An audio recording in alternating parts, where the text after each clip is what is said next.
Hey everybody, welcome to the Tesla Life, episode 55 for June 6, 2018. My name is Russell Frost, and I am your host this evening, full of Tesla adventure.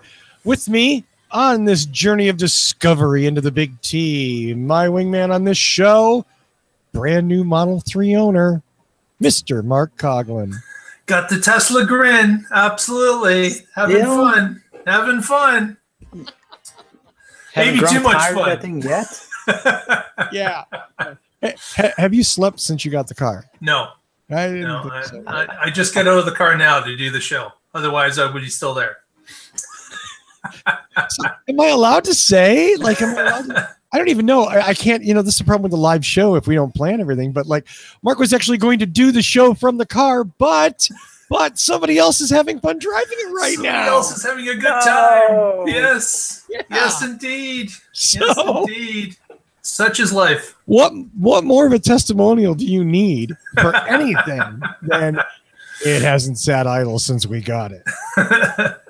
Wow. Well, speaking of never sitting idle, our man in Chicago, Mr. Tony Schaefer. Hey, everybody. And yes, of course, congratulations, Mark. Yeah, I bet it pains you to have to charge it and just not be able to drive it while it's charging.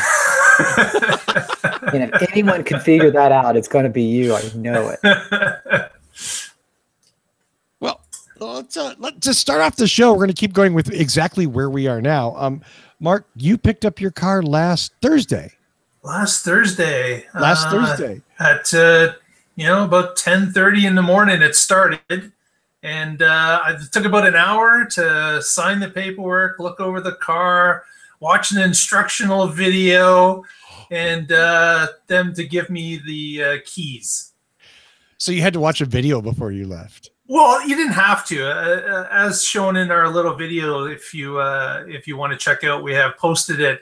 But there was an area where there was a PowerPoint presentation showing, and there was a Tesla person answering questions and prompting the audience. There's probably about, 20 people in the audience, and they would come and go as their cars would arrive, and they would leave, and then a new batch of people would come in. So it was kind of like a revolving door there. I don't think anyone got to see the full presentation, but you were able to ask questions. You were able to point things out. And what was kind of funny was that people started to discover that their phones were connected to their cars partway through the presentation. So all of a sudden, you started to hear horn beeps in the background. And these were people using their Tesla app to beep the horn of their car. That's funny. So the instructional person even had to say, okay, this is fun, but come on, guys, we're you're scaring people out there that are trying to get these cars ready. They may be down in front of the license plate putting it on, and you blare the horn. It's not a good thing. So please refrain from using the remote to beep the horns and flash the lights. Right. Yeah. So that was kind of funny. But and you could just see that you'd see people's smiles on their faces as the horns are going off. So you knew exactly who was beeping. Yeah. Nice. So when the presentation was over, did they offer to sell you a timeshare or something? Was that part of There was no timeshare. No. You had already paid the big bill at that point, Tony. Your check was already gone. So right. This was just an instructional video that, typically Tesla, of course, in a retail setting, they had put you in the car with a representative, and they would run over things in the car, and they would touch the screen, and they would show you. But there were 200 cars being delivered that day, and there was no way anyone was getting that type of time with an individual to go over stuff. Right. Now, keep in mind that most people, of course, buying the car on that day were day one reservation holders. So they had, 2 years to watch videos and understand what's going on before they got to that point.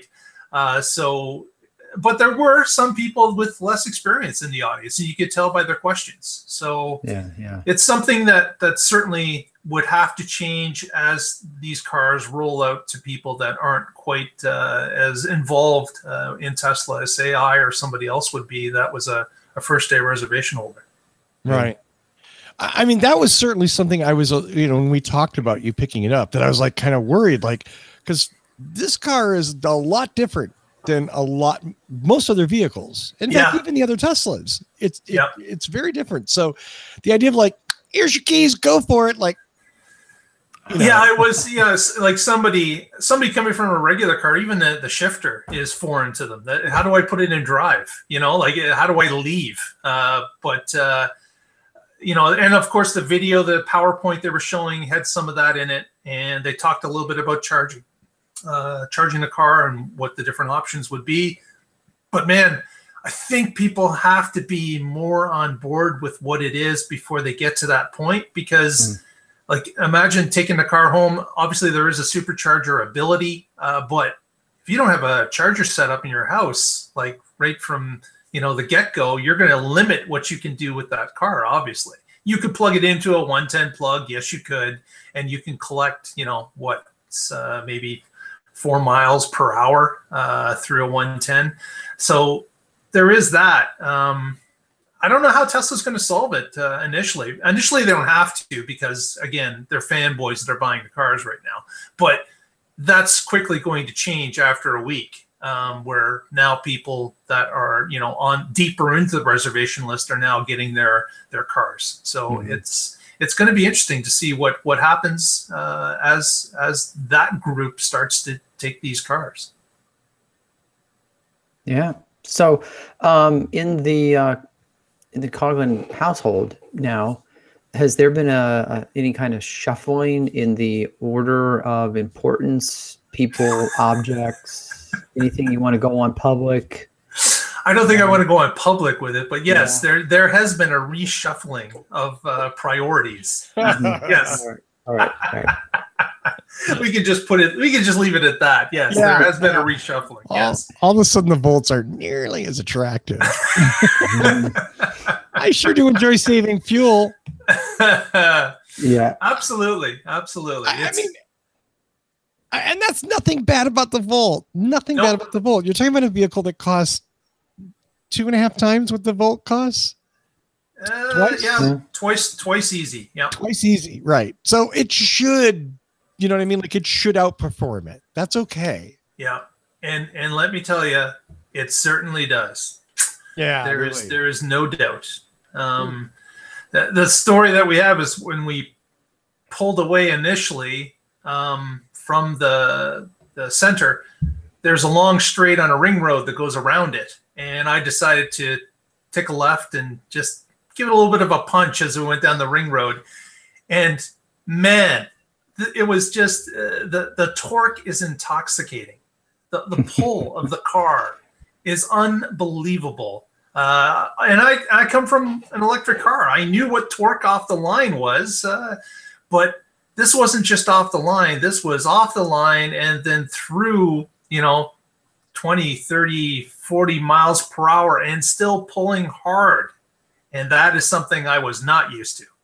So it was shocking to feel that pull all the way in and thinking, gee, does this power band ever end? I ran out of road before I ran out of power band. So I had to let off and, recoup and then quickly spin around and did it again. Right. So do you feel comfortable telling us what the top speed you've gotten this vehicle up to is? Well, let's see. Let's say, and of course you did it on a closed professional track. Right. Closed course professional driver. Let's say anybody could lose their license without issue with this car. Like there is. I'm not going to go on record on YouTube and actually post what I have done. That's fine. But man, you'll have no problem losing your license if that is what you want to do. So does it have the same top speed in reverse? Excellent question. I have not tried. I have not tried the reverse gear yet. Yes, I have stayed away from that to this point. And in all honesty, Tony, I can't say I'll be trying it in the next few weeks either. Nice, nice. So you're charging at home. You have a Tesla charger in your garage or whatever. So you try. Do you have any idea what your efficiency, how many miles per kilowatt hour you're getting out of it? 0. I have not looked at any of that to this point. I've just been having fun. That is the very definition of a fun car, right there. Right there. Right. The efficiency of how efficient it uses electrons has not even entered my head at this point. All I'm basically doing is, again, the car gets about 300 miles of range, and we drive it, and we get home in the evening, and we plug it in after 7 p.m. and we get those reduced electrons through our hydro company till 7 a.m. And certainly, I have no problem with filling the car up over that 12-hour period if I was completely dead. Really? I've had it down to maybe 10% of battery left. No, that's the worst I did one day, and plugged her in, and of course I was back up to full charge long before morning hit. Where did you go? Well, here's the other thing. When Tesla was delivering the cars in Toronto, we believe, and I don't know this for a fact, but different people had different charges in their cars. So people that were from out of town seemed to have a half battery, or 250 kilometers. That's about 150 miles. They would have. And then people that were living in town, they had maybe a quarter charge on their battery. So there was this discrepancy going on about where you lived, and it seemed to relate to a battery amount of a battery you were given at the center. Now that's speculation. No one admitted that, but we did poll a few people as we were getting our cars, and that seemed to be in the short poll we had what we understood. The implications of that are fascinating. But okay, so hold on. Well, do keep in mind that this is a exposition center. It's a place where they put on many shows, and of course, there's no Tesla infrastructure here. They brought in those superchargers on pallets. They plugged it into the system that existed there. I don't know if they were real superchargers, the fact that they could charge up to the amount that a normal supercharger could, or if they were scaled back because of what was available at the International Center. But it was certainly, there were a number of them. And in my video, you do see a whole line of cars, and they're charging up here and there, even at that time in the morning. So my thought is, talking about that, so you had mentioned there were, how many Model 3s going out? 100, 200? 200 a day, yeah. Okay, 200 a day. And the thought of plugging in and fully charging 200 Teslas a day, they simply don't, I'm sure they probably do not have the power outage to support full packs on 200 cars a day. So someone made the decision, I'm sure, just make sure everybody has enough to get home. I mean, yeah. That would make sense. Yeah. It does. I mean, it sounds like there's some conspiracy that, but when you look at the logistics of the whole thing, it would take days to charge 200 cars. And yeah, I mean, if on maybe a substandard supercharger pack, so it may not even charge like a regular one does. Maybe it's less. Yeah. So I'm guessing that the decision was made, and it was the right decision, in my opinion, because by the time you fully charged 4 cars, you could have partially charged 10. Yeah. So have you been to a supercharger yet? I've visited a supercharger, but have not used it. There's one in Cambridge, Ontario, that's not too far away from me. I was just out for a drive. Gee, I don't know how that happened. But yeah, I was out for a drive, and I said, why don't I just swing by a supercharger and see it? And it turns out that when I arrived, there was an X charging, and there was a Model 3 already there. And when I parked, sure enough, a couple minutes later, 2 more Model 3 showed up out of nowhere, and they were charging. So I went over and had a discussion with them. I took a photo that I posted on our Twitter feed, and if you want to see that, our Twitter feed is @TheTeslaLife, and just making some friends at the supercharger. We had some discussions. Some of them had questions. The group had answers. It was nice. It was nice sharing knowledge and sharing experiences. That was actually the thrust of my question, because since I'm not an EV owner, but I have reviewed some EVs, I've spent some different time at chargers, and there is sort of like a little social scene. You know what I mean? There like is. The person charging the Leaf and the person charging the Bolt, and here I am in an Ioniq or something, you know, and we're all sitting around because we've got 15, 20 minutes, half an hour, whatever. So we're just going to chat each other up, you know? Yeah. Yep. Yeah, and EV people seem to be very friendly about that. They seem to be open, most of them, and it's an interesting dynamic, as you said, that you can chat people up and discuss different topics, and it's interesting to see what comes out of it. It's enjoyable. Yeah. So just a random curiosity question: were the other Model 3 owners at the station, were they grinning ear to ear too? Yeah. You see, they just can't wipe the smile off their face. Right.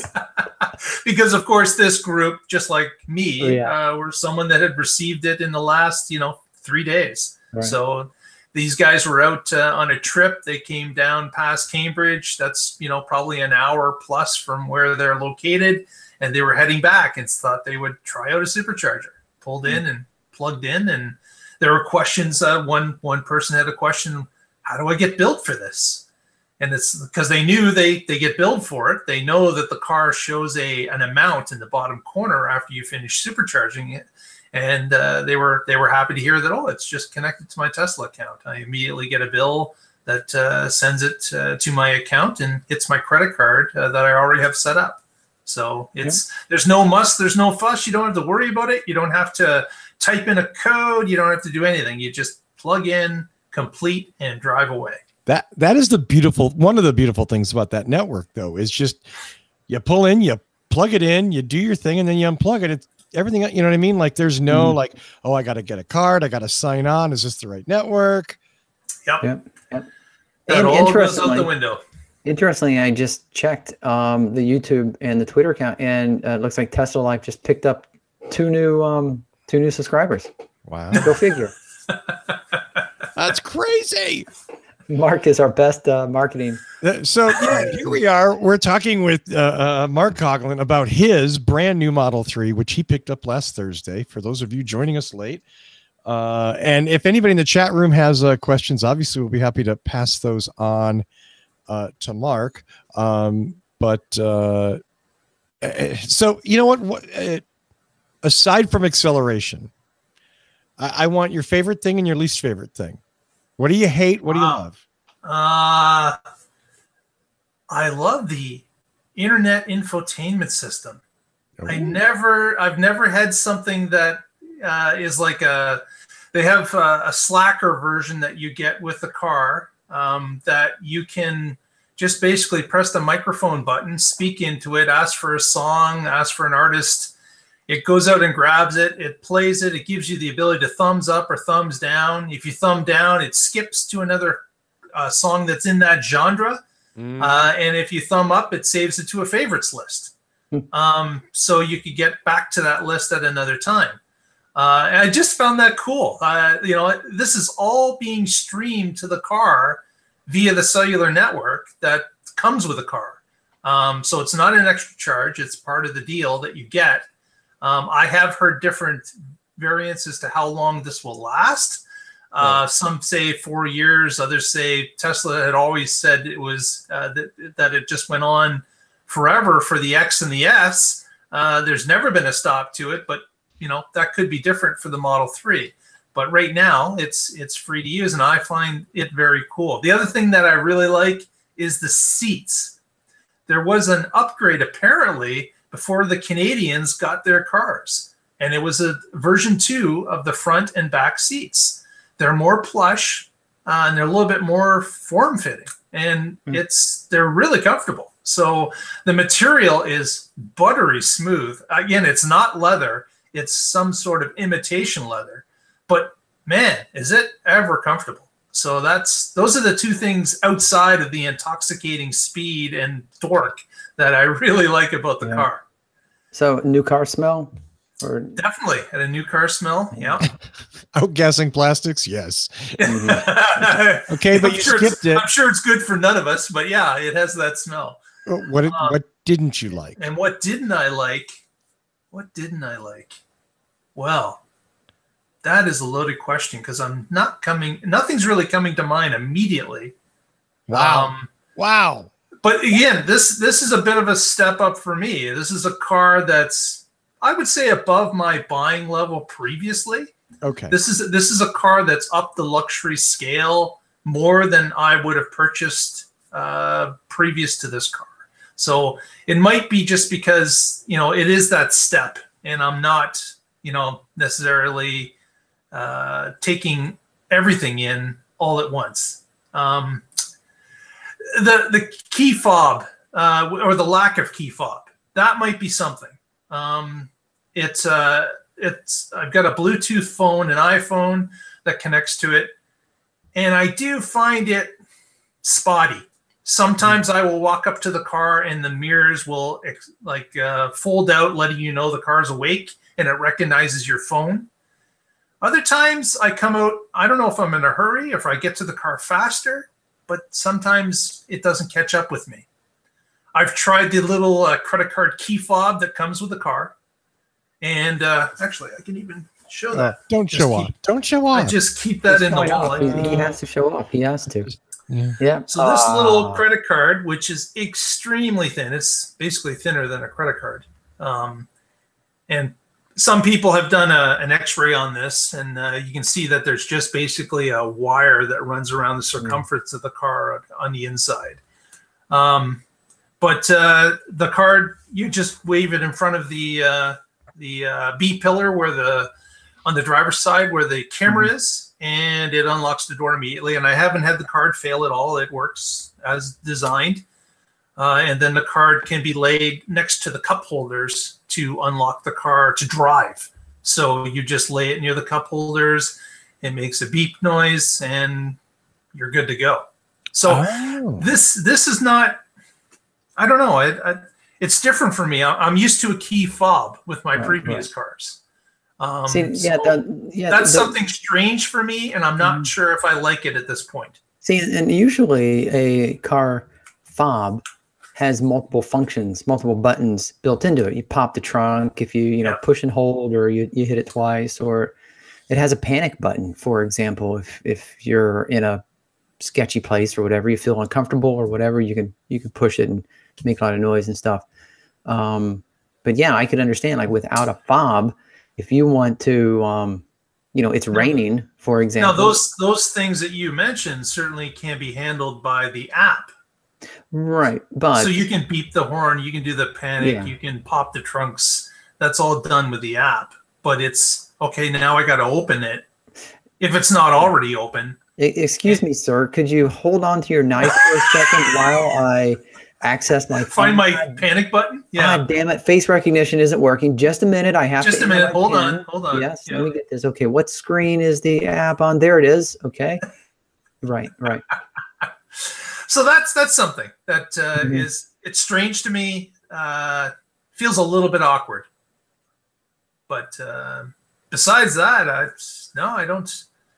I haven't been collecting things that have bothered me. There's no collection bin of that stuff. Just a couple of things here and there. So in about 6 months, maybe you will find out about climate prep. We'll find about climate prep. Right now, here in the springtime, not really required. Doing the windows down thing, typically not really hot enough to have the windows up and pump the air. Although I have played a little bit with the air blade system in the car, where you can direct it in different ways that the front passengers, split the stream of air, push it up, push it down. That's kind of weird, but seems effective, seems to pump out a good amount of air on those settings. So I don't think there's going to be an issue there. But you're right, as we get into the hotter months, we'll be able to check out the AC and see how that works. Yeah. But right now, just driving around, having a good time so far. Yeah, we got a couple of questions in the chat. I'm going to try and work through some of them. Okay. You kind of addressed, David asked about glass cabin gets hot.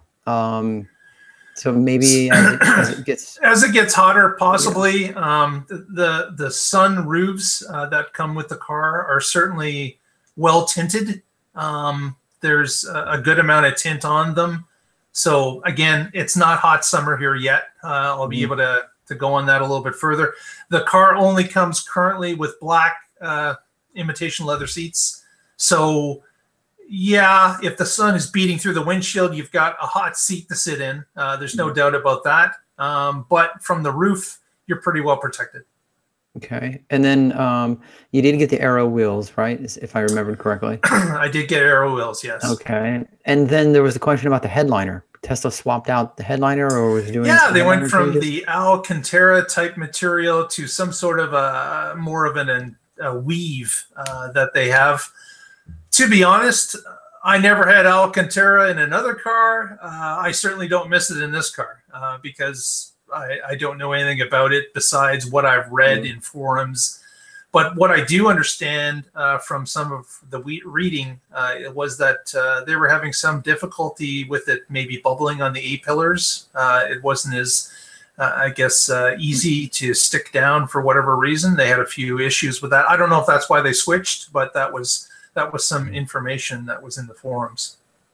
Okay, and then one last question: have you, like the German manufacturers, have you disassembled it yet to estimate how much it costs? I took it all apart overnight, and when I put it back together in the morning, I noticed that there was a few parts missing, but laying around. But I figured those are spares. So did you take a picture of the spare parts and tweet them at Elon? No, I just tossed them out because I figured they were spares. So okay, yeah. So you're using extra parts. You could save some money if you just didn't use these. Right. And so JT just asked, does the center screen have a glaring issue?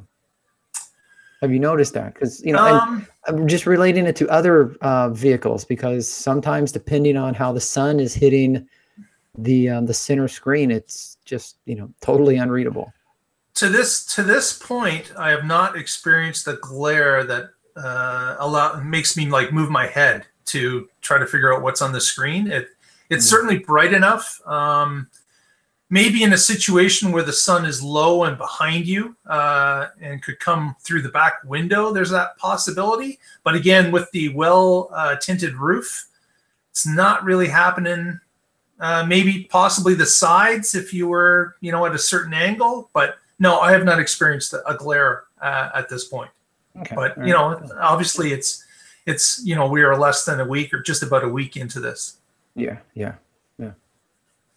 All right. Yeah, if anyone else has questions or anything, throw them up. But that's all I think we have for now. Did you just encourage people in the chat room to throw up? Yeah, yes. But they're at home, so that's all right. Oh, okay. Yeah, good point. Chat room, don't listen to him. I said throw them. At least I didn't say if you had any questions, throw them away. Write them down and throw them in the trash. Yeah. Interesting. So, wow. I might be out of questions too. Yeah. We might have to talk about the news. Geez, we're going to talk about something other than Mark. Bummer, huh? What can you do? So, you know what? I'll do this quick news story because we've kind of been talking about it, but there is a great video on our YouTube channel. Go to YouTube, search the Tesla Life, look for our fun red logo, the Tesla Life, live it. Click there and subscribe, and you can watch the video of Mark picking up his Model 3. You can also watch a video we just posted. Did we do it? Did I do it this morning? I believe so. Yes. Yeah, it was this morning, of Mark showing you how to install the phone connector that comes with the vehicle but is not installed. Not installed, yeah. It comes in a baggie that was in the car. Again, I had a different delivery experience than most as they're pushing out this volume of cars. We had to hook up our own iPhones to connect to the car. It was pretty straightforward. But again, I'm thinking that as more and more people get these cars and their experience with the car is less, that could be a problem. People having to figure some of this stuff out themselves. So we're going to post a few videos here and there that we come across and see if that can be helpful to people. Absolutely. And, it was fun. I enjoyed it. I don't have a Model 3. I'm not going to get one. I'm not imminent. but it was interesting to watch you do it, and that's cool.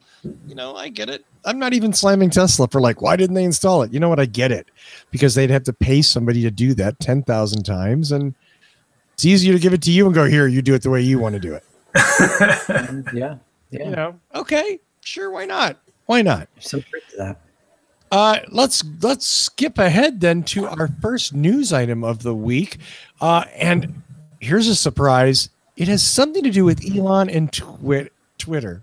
No. Yeah, there's a big surprise, isn't it? Yeah, because that never happens. So Elon was tweeting recently, and again, let us know. One of the things that we know is one of the best sellers of these cars, or best features of these cars, is the over-the-air update. Recently, of course, an over-the-air update was sent based on the consumer reports about braking, and they modified the braking algorithm and allowed the car to increase its braking by sending an over-the-air update. Elon had tweeted here just this week that some modifications like a blind spot notification and possibly some dash cam recording were coming in an update in the future. So again, here it is. As time goes along, more and more options are being added to these cars, which is fantastic. Like, where can you buy another car and have it get better over time after you take it off the lot without buying another car? This is part of one of the great features that Tesla offers its clients, its customers. Can you clarify something for me, Mark? Here, I mean, everything I get, you know, blind spot notification, but what exactly is the dash cam feature? I mean, well, there has been talk about, of course, many people in cars will install a dash cam, a third-party dash cam, to record if the car is bumped or if it is, side swipe while they're not there. And there has been talk about being able to do that with some of the 8 cameras that are already in the Tesla. So Elon had talked about having some sort of a dash cam option that would maybe record some of this if there was, in a case of movement in the car when it's off, when no one's driving it. So not necessarily this is going to happen right away, but it was interesting to see that they're already thinking of that and utilizing the hardware that they have in their car in other ways that can be beneficial. Okay, I just I wanted to be sure and ask, because I didn't feel that was particularly well explained in the article. It was just, hey, how about dash cam recording? I'm like, well, can you explain exactly what you mean by that? Right. And I think it even came in from just a customer had asked, hey, why do I need to buy a dash cam if you've got all these cameras that are loaded in the car already, and it's networked and it's connected to the internet at all times? No, it just makes sense that you could record some of this, keep it, and it could be reviewed. Tony, I have a question for you on this story. Yep. It is interesting that the Tesla story has a Prius Prime directly in front of it. Is that you, Tony? Is that you? No, hypersonic red. Right here, that's right. You're right too. Red. I forgot. Yes. I just saw, and I thought, wow, what a coinkydink, Yeah. Okay. Well, I don't get to say coinkydink very often, so I thought that was my... Not often enough. Mark's already mentioned this a little bit, but let's talk about... seats. Seats. Yeah. If you want to share that photo, Russell, that would be great. I will be happy to, sir.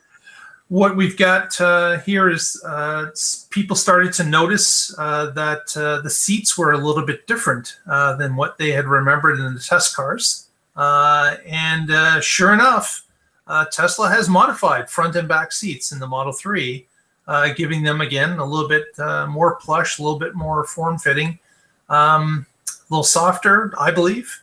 And that information was not shared by Tesla. It was people figuring it out. In fact, there was a YouTuber like Kim who was getting their Model 3 and had already pre-ordered special seat covers that a third party was going to install for them, going to make their black seats white in their Model 3. And they took it to the installer, and the installer said, hey, these aren't the seats that fit these seat covers. There's been a change in your car. You've got different seats.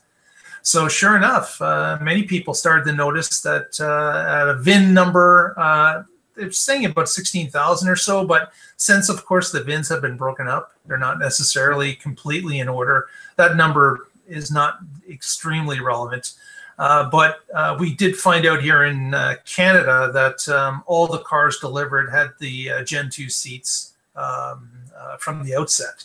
So how that is broken up in the US, it's you basically have to look at the stitching or understand what the changes are to the seat in order for you to pick out. But certainly there are some with the first generation seats, and there are now others with second generation seats. Do you feel that it's possible that this is Elon trolling Canada, indicating that Canadians need the bigger seats because they have fatter asses? I did not think of that. No, that didn't that's even where come to mind. I automatically go there. Oddly enough, I didn't either. I do think this has interesting implications, and Tesla's whole production strategy kind of does for the aftermarket world. I mean, because there aren't model years, because there's no iterations tend to sort of evolve, sometimes slowly, sometimes quickly. You can't go in and say, hey, I need seat covers for a 75 Ford F-150. Right. It doesn't, you know what I mean? Like, I have a Model S. Well, what VIN number? Right. Right. And that, there's both good and bad. Good that Tesla is changing and evolving and upgrading these things. Bad in that it potentially make it difficult for you to be able to add things to your vehicle.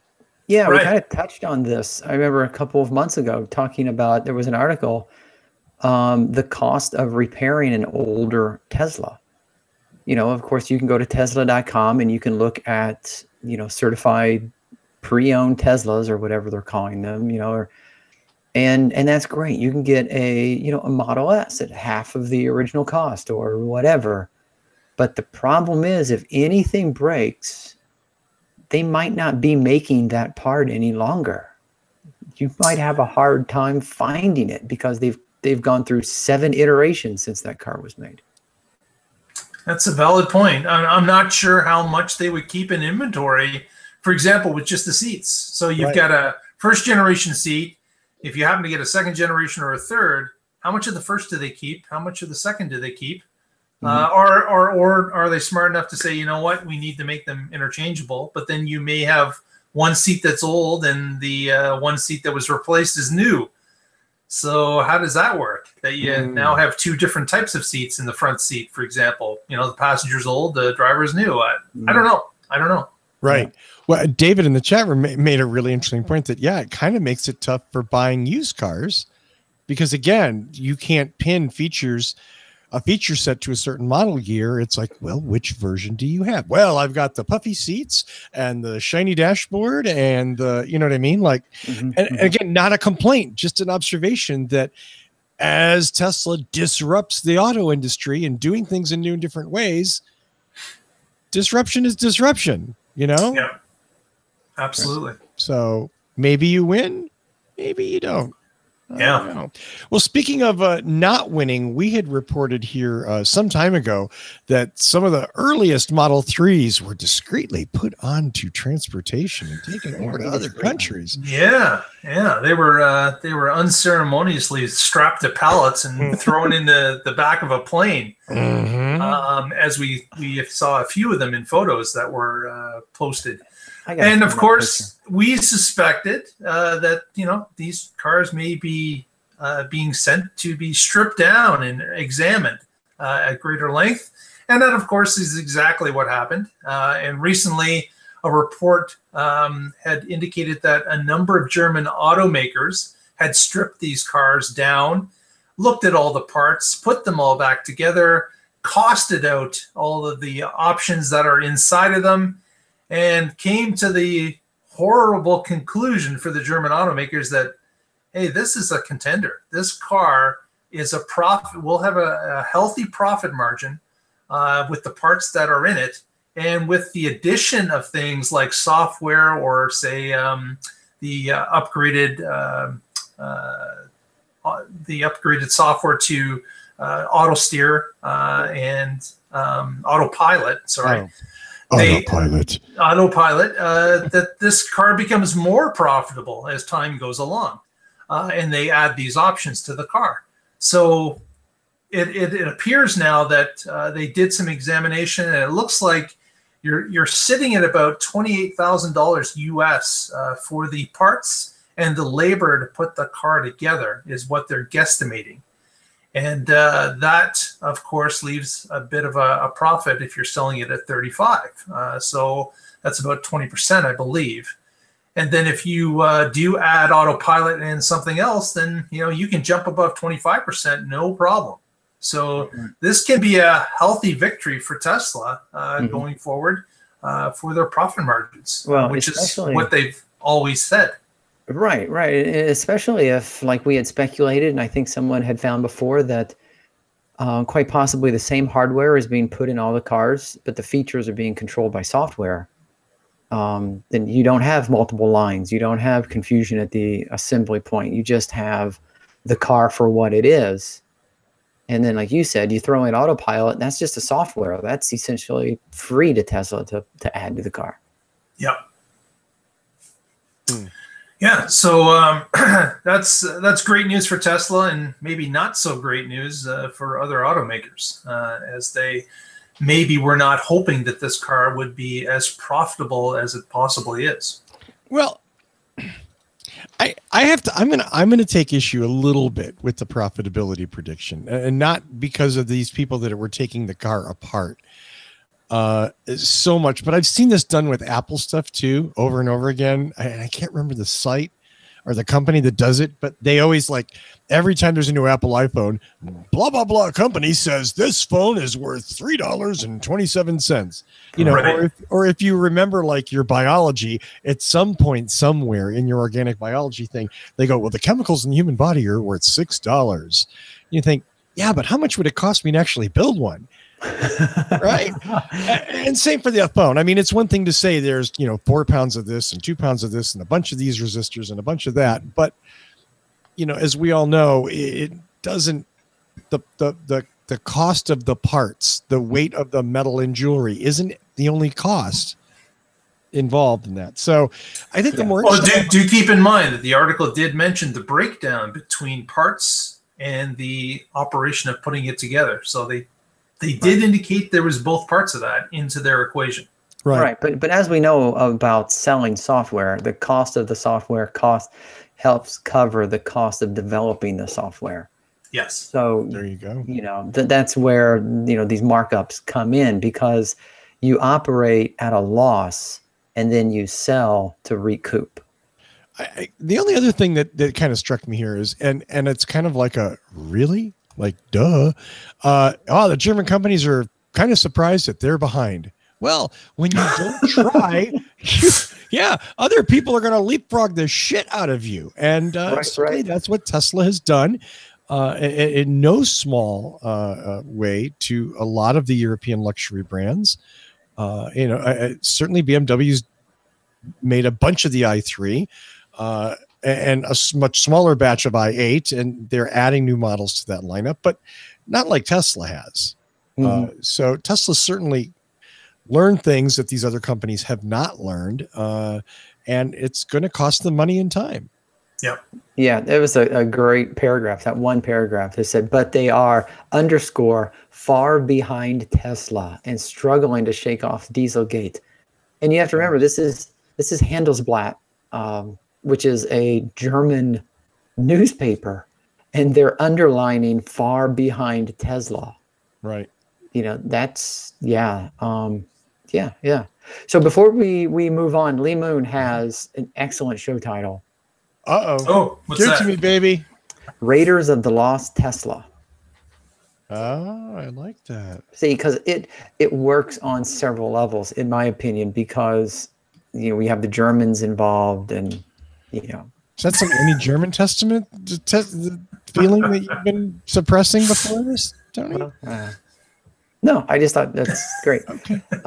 But now it does not end in a crate in a warehouse somewhere. So that's yeah. So. Yeah, somewhere there's a bucket of parts that used to be a Model 3.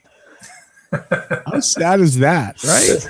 Somewhere there's a kid in a warehouse with a bucket of parts, and they're like, "You will put it back together." Yeah.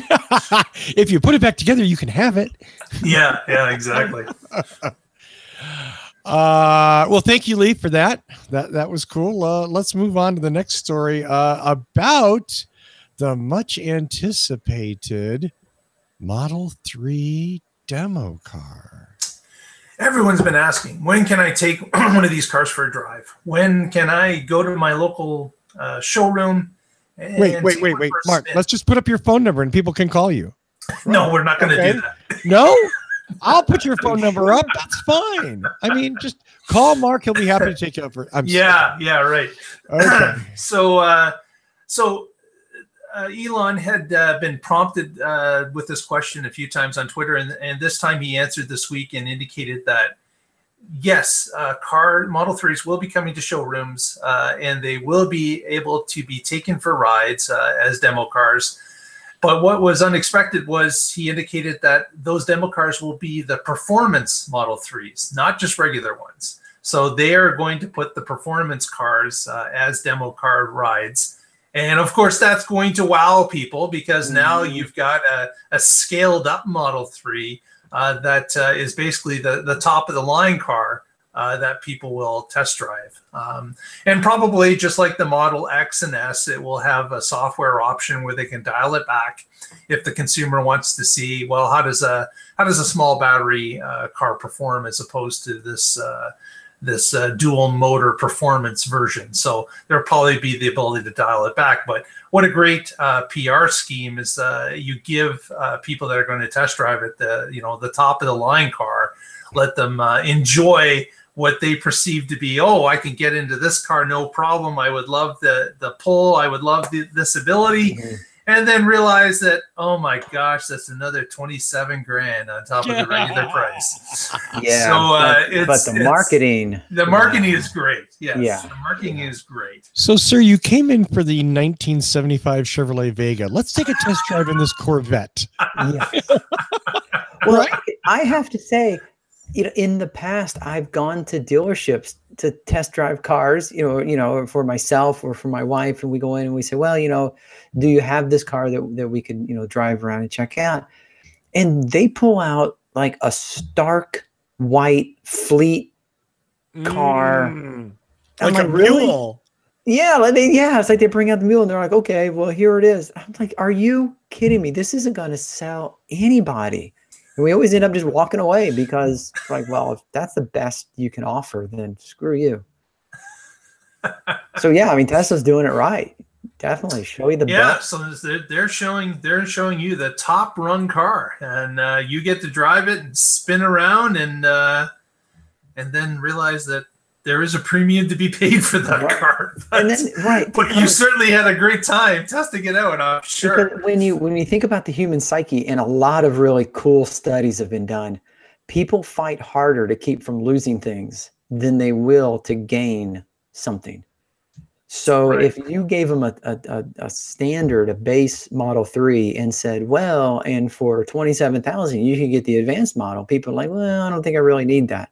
But yeah, you start high and then say, or you could just settle for a base model. Totally different sales approach. Swinging for the fences every time. Exactly. So we will see how that strategy works for them with sales. But I think it's the perfect strategy. Certainly, as Tony mentioned, it's something in the human psyche that wants you to have that one step up. And once you experience it, it's tough to step down. Yeah. That's true, right? I mean, the classic power windows effect, right? Yeah. Oh, wait, I have to. Yeah. What do you say we do one more and then we'll push the other stuff off until next week? So, okay. Mark, I'm going to leave it to you. No, you're going to leave it up to me. I'm going to pick a story. Okay. I'm going to talk a little bit about reservation refunds. There was a company that went out there and they were examining, I guess, debit and credit card transactions. Don't ask me how they did it. I have no idea. I don't even know if it's legal, but they were able to examine these transactions and zoom in or put the spotlight on Tesla people that have reservations, and they were able to determine through their study that they believe that about 23% of reservations were refunded. Over what period of time, I'm not sure, but there was that large amount. Now, before we all get up in arms about what, whether the percentage is right or too high or whatever, they also did indicate that there, of course, are still a steady stream of new reservations that are flowing in as well. So does that amount, take away from what's been refunded? They didn't get into those type of details, but they did indicate that there were a ton of reservations still flowing in for new reservation holders for that same car. But and I put this up to both Tony and Russell is do you think that number sounds high or low? What do you guys think? I'm not surprised to hear that, perhaps as many as 1 in 4 people canceled reservations because, well, first of all, you have to take into consideration that perhaps somebody was looking to replace their car with a Model 3 and maybe something happened to their car and they had to buy a replacement before the Model 3 was ready. So that I would put that up to natural attrition that they just had to go somewhere else. There are possibly some people who don't want to wait, another 12 weeks or a year or whatever, and they just said, screw it. What I do find interesting is this year, January, February, March, April, the number of refunds got more and more and more. I don't know if that means that the average person is getting scared in the future of Tesla, that they're not willing to wait any longer. They hear about the ramp up issues, the production hell, and they think that maybe they would rather get their money back while they can. Kind of the old the run on the savings and loan. If y'all, God, who's old enough to remember that? That smells a little melodramatic. I know, but I just how else can you explain that? I mean, look at that. You want the easy explanation? It's not I need the money to buy Christmas presents because it's only April. No, but look, what's the one smooth function? The refunds are the yellow, right? Right. So here's one graph, and then here's the other. And what's the one mostly smooth function? As time goes on, more people are looking for money back. And I think it speaks to what you did, as some people can't wait 2 years. Mm-hmm. Yeah. I think that's and we talked about this when Tesla did the debut, and they talked about delivery times and like how many of these hundreds of thousands of reservation will Tesla be able to cash in on? And that's always been the question, how long can you keep someone in your thrall? And I honestly, if it's genuinely 23%, I'm not shocked at all by that. Yeah. I'm surprised it's not higher. Well, and I'm glad for Tesla that it's not. Even then, I mean, we knew what the reveal was like on a Thursday, and by the end of the weekend, it was 400,000 or something. Yeah, it was close. Yeah. And even then, they were saying that you could manufacture as many as 100,000 a year. Was that the original? Right. And then doing the math and all that. Doing the math. Yeah. If you weren't in the first 100,000, you were waiting 2, 3, 4 years. And then you hear that the ramp up isn't going as quickly as expected. So now you're thinking 5, maybe 6. I think that's pushing it out. But they also announced that they were going to ramp up production quicker than what they had anticipated based on those numbers. So I think that, when you're talking about manufacturing, 500,000 cars a year, you're going to catch up to that number pretty quickly. So I don't think you're pushing 4 or 5 years, but you're definitely pushing 2 or 3. Yeah, I hate to sound like Kuzik here, but until I see 250,000 cars a year, because I haven't seen it yet. No, you haven't. But it is something that is ramping as we see in the numbers. But you're right. It's going to take some time, and that pushes it out. But your basic point is, and I would certainly agree, the longer you wait, the more people drop out. Absolutely. I think that's because they've put their, car buying lives on hold for a period of time. And then as Tony mentioned, okay, my transmission goes. Guess what? I can't get the Tesla because I need a car tomorrow. I can't wait any longer.